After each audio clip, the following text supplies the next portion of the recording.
ইউক্রেনের রাজধানী কিয়েভে অনুষ্ঠিত এক গুরুত্বপূর্ণ বৈঠকে ইউক্রেন ও পশ্চিমা রাশিয়ার প্রতি ৩০ দিনের নিরবিচ্ছিন্ন যুদ্ধবিরতি আহ্বান জানিয়েছে। ব্রিটিশ প্রধানমন্ত্রী স্যার কিয়ার স্টারমার, ফরাসি president Emmanuel Macron, German chancellor Friedrich Merz ও পোলিশ প্রধানমন্ত্রী ডোনাল্ড টাস্ক এই বৈঠকে অংশ নেয়।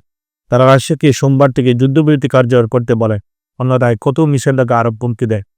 রাশিয়ার প্রেসিডেন্ট ভ্লাদিমির পুতিন সরাসরি প্রস্তাব প্রতি সাড়া না দিলেও আগামী ১৫ মে ইস্তাম্বুলে পূর্ব শর্তহীন শান্তি আলোচনা শুরু করার প্রস্তাব দেন।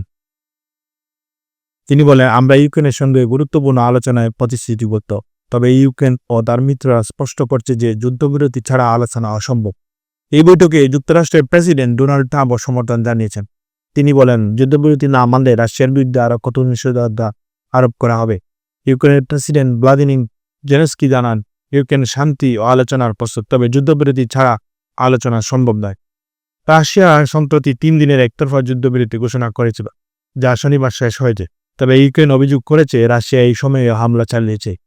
এই পরিস্থিতিতে ইউক্রেন তার মিত্র রাশিয়ার উপর চাপ বাড়াচ্ছেন, যাতে যুদ্ধবিরতি কার্যত হয় এবং শান্তি আলোচনার পথ সুগম হয়।